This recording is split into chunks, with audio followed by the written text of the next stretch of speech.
Savoir et comprendre les plus récentes nouvelles qui nous touchent. Tout savoir en 24 minutes.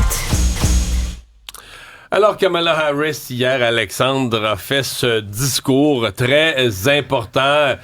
Bon, on comprenait installé sur les lieux même là, où Donald Trump avait fait ce discours qui avait amené l'insurrection du Capitole il y a 4 ans. Ah, t'as entièrement raison. L'image est tellement forte sur la pelouse de l'Ellipse à Washington avec le même arrière-plan que Donald Trump dans les heures qui ont précédé l'assaut sur le Capitole du 6 janvier 2021. Et Kamala Harris, devant 75 000 personnes hier, selon les démocrates, là, c'est l'évaluation de la foule, a vraiment appelé les Américains à écrire le prochain chapitre de l'histoire des États-Unis. Et elle s'est surtout mise en opposition à Donald Trump, en le décrivant comme étant un homme instable, obsédé par la vengeance, rongé par le ressentiment, en quête d'un pouvoir sans limite. Et elle a cogné sur ce clou-là encore une fois dans ce discours sur l'incarnation du renouveau en politique. Alors, elle s'est distancée d'ailleurs de Joe Biden, qui n'était pas de ce rassemblement-là, alors que la Maison-Blanche est à quelques mètres. Mais là, M. Biden, il va plus d'un rassemblement écouter le discours. Il a déjà voté, lui. Il a déjà voté. Ben oui, il a voté dans le Delaware. Mais je vous fais entendre un extrait de ce discours de Kamala Harris et vous allez voir vraiment, vraiment le ton. Donald Trump intends to use the United States military against American citizens who simply disagree with him. People he calls, quote, the enemy from within. America, this is not a candidate for president who is thinking about how to make your life better. This is someone who is unstable, obsessed with revenge, consumed with grievance, and out for unchecked power. Ouais.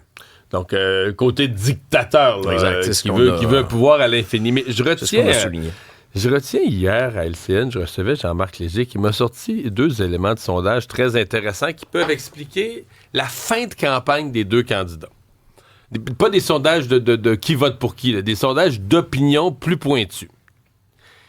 Il y a une majorité claire d'Américains, incluant des gens qui votent démocrates, là, qui pensent que la vie était meilleure dans le mandat Trump que dans le mandat Biden. Pouvoir d'achat, portefeuille personnel. Donc, ça allait mieux pour mon ménage, pour ma famille, dans les 4 ans Trump que dans les 4 ans Biden. Moi, je pense que c'est beaucoup à cause de la crise de l'inflation, mais peu importe. Évidemment, si t'es les républicains, tu veux jouer sur cette clé-là, là, que c'est à cause de l'inflation, à cause de Biden, à cause de l'immigration, que tout ça s'est détérioré. De l'autre côté, il y a une majorité claire d'Américains qui sont inquiets de 4 ans de Trump. Que ça serait le chaos, un peu ce que dit Kamala Harris, qui va être un but de pouvoir, qui va être assoiffé de pouvoir, je devrais dire, et que ça pourrait mal tourner. Donc, si t'es les républicains, t'essaies de jouer cette carte-là. Regardez, ça allait bien mieux sous Trump, votre pouvoir d'achat, votre ménage vivait mieux. Puis si t'es les démocrates, et c'est ce qu'ils font, t'essaies de t'inquiéter les gens au maximum, de dire les 4 prochaines années, si jamais on fait la gaffe de mettre Trump au pouvoir, qu'est-ce qu'il va faire avec le pouvoir, comment ça va tourner. Et je trouvais que ces éléments de sondage-là expliquaient un peu ce que, quand tu regardes la stratégie ou tu regardes les arguments là, qui sont présentés en fin de campagne de part et d'autre. Chez nous, il y a le Bloc qui vient de tomber dans le camp de ceux qui veulent des élections immédiates. Oui, et François Blanchet qui a été très, très clair là-dessus. Là, il va se joindre aux conservateurs pour faire tomber le gouvernement Trudeau à la première occasion. Dès que ce sera possible, on sait que le Bloc québécois avait donné un ultimatum aux libéraux de Justin Trudeau pour faire avancer essentiellement 2 projets de loi. Le premier sur la bonification de la pension pour les aînés et pour la gestion de l'offre. Or, ils sont 0-2. Ce n'est pas arrivé. Parallèlement à tout ça, ça va être intéressant de suivre le caucus des libéraux aujourd'hui parce qu'il y a encore du grenouillage, Mario. Là. Il y a encore de certains députés qui voudraient avoir un vote secret. C'est ce qu'on entend, c'est ce qu'on peut lire. Hein? C'est pas un caucus aussi sensible. La semaine passée, le caucus avait été appelé pour parler de l'avenir de Justin Trudeau. C'est pas le cas cette semaine. Mais c'est sûr que les journalistes vont faire le pied de grue à l'entrée du caucus, autant que la semaine passée, d'une certaine façon, parce que, bon, tu parles de ces... Il y a 2 députés hier qui, nommément, dont une québécoise, dans le Pontiac, en Outaouais, qui ont dit clairement, nous, on voudrait un vote secret. Qu'on règle ça pour toi, un vote secret sur Justin Trudeau. Alors, le sous-entendu de demander un vote secret, c'est qu'il y a des gens dans le caucus ils veulent pas que ça se sache qu'ils sont contre Trudeau. Ils iraient pas au micro le dire en plein caucus. Ils veulent garder leur chance d'être nommés ministres. Mais si tu leur donnes un petit bulletin, un petit papier, tu pourrais voter contre lui. Tu pourrais être surpris. Tu pourrais être ça, on appelle ça des hypocrites, Mario? Ou des prudents, ou des gens qui gèrent des gens qui gèrent bien leur carrière. Qui gèrent bien leur agenda personnel. Qui se mettent pas de personne à dos, qui se mettent surtout pas la direction du parti à dos inutilement. Mais pour le Bloc, je sais pas. Je sais pas quel bilan on fera de l'automne du Bloc, mais il y a un danger qu'on dise, rendu à Noël, qu'on dise, finalement, le Bloc, c'est-tu cet automne, ils n'ont rien fait. Ils avaient mis 2 projets de loi en priorité, ils les ont pas eu. Puis après ça, ils ont voulu déclencher les élections, puis ils n'en ont pas déclenché parce que c'est loin d'être clair. Moi, j'ai l'impression que sur la question du déclenchement d'élections, l'élastique est un peu pété. Pas qu'il n'y en aura jamais, mais qu'avant Noël, la fenêtre se referme. Là, il reste quelques jours. Parce que là, des élections, il faut peut-être le temps de faire la campagne. Il resterait quelques jours pour les déclencher pour qu'ils se tiennent le 16 décembre. Ben, c'est ça. Faut que tu joues le calendrier. Puis faut-il que les conservateurs aient aussi une journée d'opposition pour le faire. Il leur en reste 3 pour déposer une motion. Sauf que là, le Parlement est paralysé. Ben oui, il y a du filibuster. Fait que là, il n'y a rien qui avance à la Chambre des communes. Ça rebondit quand même là, à la Chambre des communes. Cette décision-là, d'abord, du Bloc québécois. Je vous fais entendre Yves-François Blanchet qui a interpellé justement M. Trudeau là-dessus. La réponse de Pierre Poilievre, et Pierre Poilievre souligne le fait que c'est encore une fois Jagmeet Singh qui va peut-être sauver les libéraux de Justin Trudeau. Est-ce qu'on peut arrêter les niaiseries, envoyer tout le monde aux douches et déclencher des élections, Monsieur le Premier ministre? Le Bloc fait volte-face, finalement. Donc, j'espère qu'une fois pour tout, il va voter avec nous pour mettre fin à ce gouvernement qui est mauvais pour le Québec. But the question is, will the NDP finally break off its costly coalition with the government and call a carbon tax election? Yeah! Jagmeet Singh avait déchiré l'entente avec les libéraux, mais depuis ce temps-là, c'est comme s'il n'est pas... C'est pas que c'est clair là, qu'il veut lui-même des élections. On va surveiller ça, mais donc oui, ça reste à Ottawa un gouvernement qui tient par un fil. Le dossier de la DPJ, alors qu'aujourd'hui, le gouvernement est censé nommer une nouvelle directrice nationale de la DPJ. Hier, l'opposition, une fois congédiée l'ancienne directrice, ramenait la pression sur le ministre lui-même. Oui, d'ailleurs, réglons tout de suite la question sur qui sera nommé selon Radio-Canada. Ce sera Leslie Hill, une ex-commissaire de la commission Laurent, une cadre supérieure en santé, en services sociaux, qui a œuvré dans le réseau. C'est quelqu'un qui n'a pas hésité non plus à exprimer ses opinions, ses divergences d'opinion sur les orientations parfois du gouvernement, notamment sur Santé Québec. Ouais, qui n'était pas d'accord avec la CAQ. Non. Puis la Société d'État nous apprend ce matin qu'il y a certains fonctionnaires qui ont même reçu des augmentations de 10%. Une vingtaine de cadres de Santé Québec qui ont déjà obtenu une augmentation de salaire de 10% avant même que ça commence. C'est super. Et parallèlement à tout ça, à l'Assemblée nationale, oui, il y a eu des bas d'urgence hier, donc pendant à peu près 2 heures.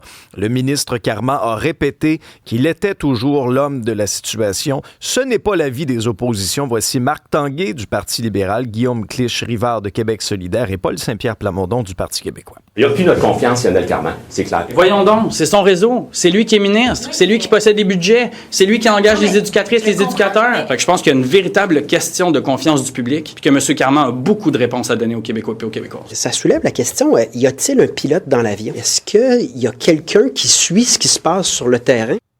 Ouais.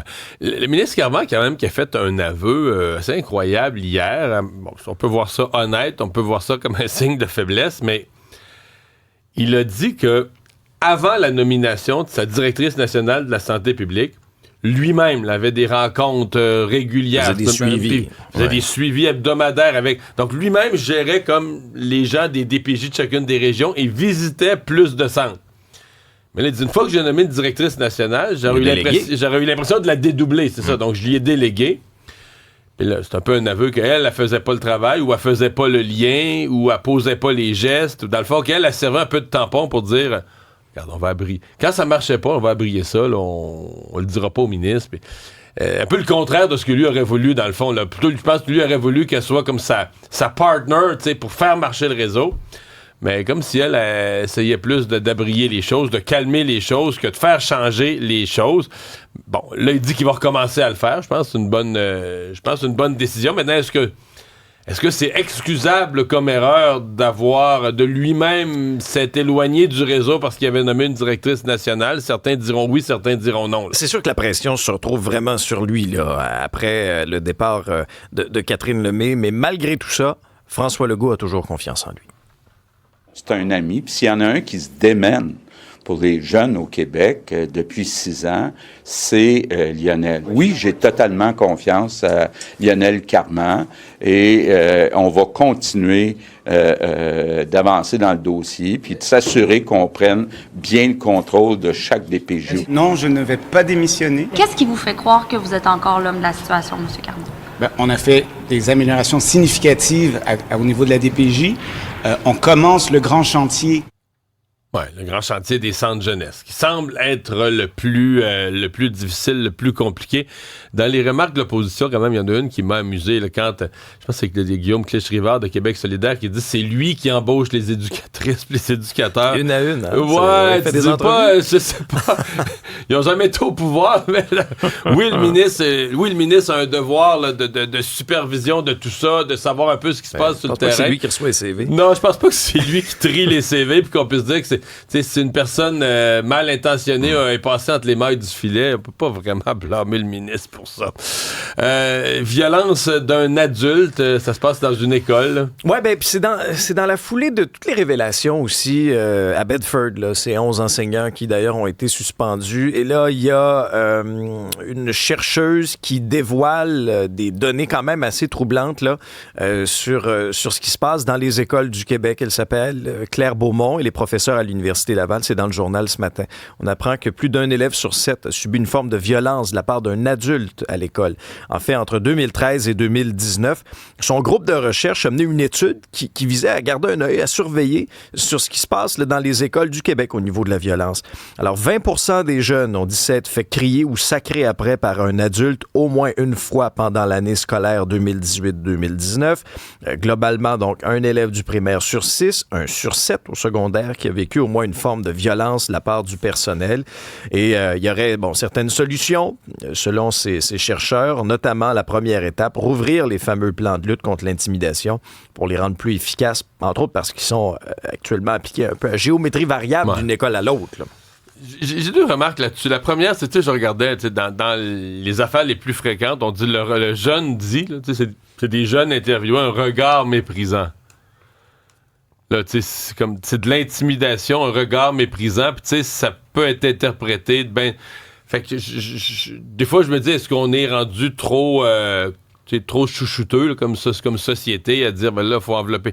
Donc, je n'ai aucun doute qu'il y a des profs qui se comportent mal, et je suis le premier, je l'ai déjà écrit, dénoncé, il n'y a pas vraiment de mécanisme. Une des mesures, ça peut paraître bizarre, c'est le peu d'enseignants congédiés dans une année. Là, il y a eu le cas, 11 suspendus du même coup à l'école Bedford, mais c'est plutôt rare. Prends une année normale, les professeurs congédiés, ça se compte ses doigts de la main, puis tu dis, ça se peut pas, là. Je veux dire, sur l'ensemble du réseau, sur les dizaines de milliers, ça veut dire que tu as passé l'éponge ben des fois sur ben de l'incompétence. Mais de l'autre côté, je me dis, est-ce que cette étude-là, on va à l'autre extrême du spectre, puis, tu sais, moindrement, un jeune se comporte très mal, puis un prof le regarde de travers. Puis là, lui, interrogé dans le cadre d'une étude universitaire, est-ce que mon pot tu pites? Est-ce que tu as déjà été intimidé? Hey, maison, là, la madame, elle m'a regardé croche.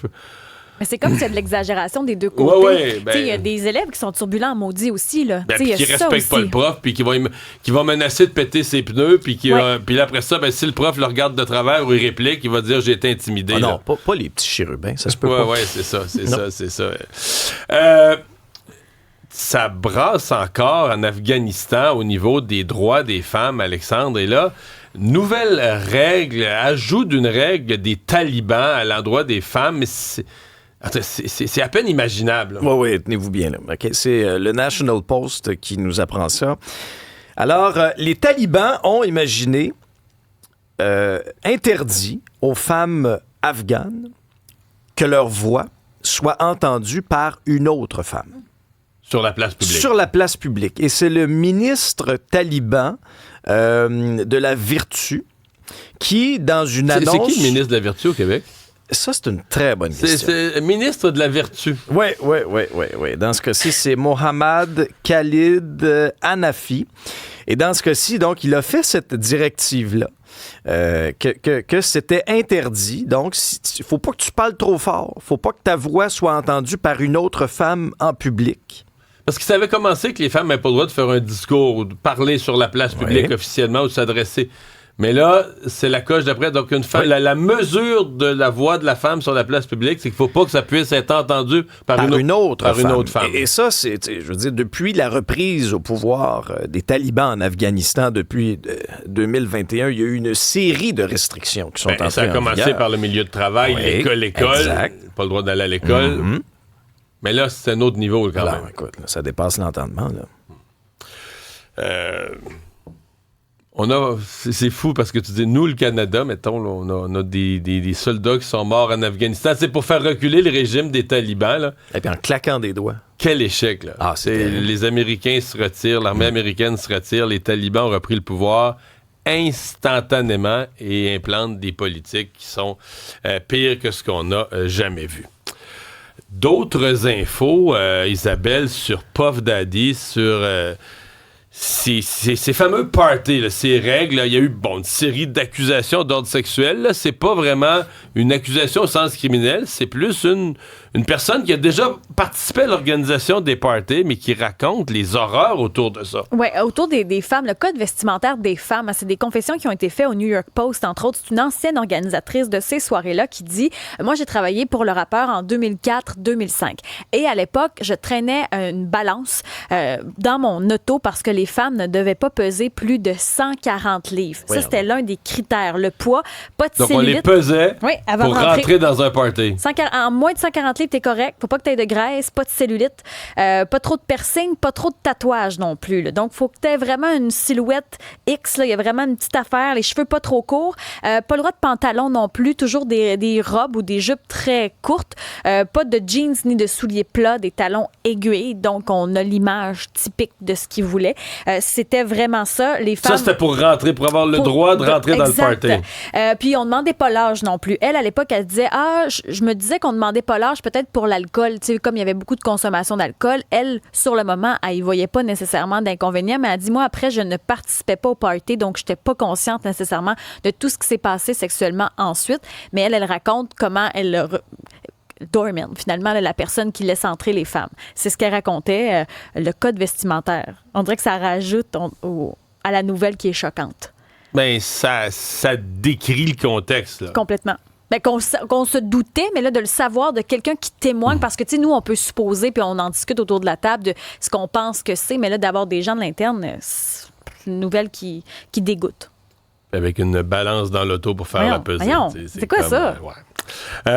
C'est une meilleure nouvelle, plus positive. Edith Butler, 82 ans, et qui continue à faire carrière. Hey, l'an prochain, là, ça va faire 60 ans qu'elle fait de la musique. Et là, nouvel album, nouveau spectacle, ça va brasser. Dans le bois, je vais retourner dans le bois. Les étapes sont arrivées, les décollent, dégringolent dans le bois. Packetville, tu peux pas dormir tranquille. Packetville, tu peux pas dormir tranquille. Ma mère chantait toujours. La, la, la. Alors, il y aura 6 musiciens avec elle sur scène. Ce sera rythmé. On pourra entendre son dernier album, Le Tour du Grand Bois, qu'elle a fait avec Lisa Leblanc, entre autres. Bien sûr, c'est classique. Elle dit, je pense que ça va être le plus beau show de toute ma carrière. Elle dit, maintenant, j'ai l'expérience pour le faire. Puis, elle dit, un musicien ne prend jamais vraiment sa retraite. À part s'il y a de la maladie qui frappe, mais elle dit, sinon, on est là. Faut se rappeler. J'ai pu en parler de cette tournée parce que quand Marie-Claude a participé en direct de l'Univers pour Sophie Préjean, j'étais backstage et Mme Butler, Edith, était là. Elle a du gaz, hein? Ah, elle est en pleine forme.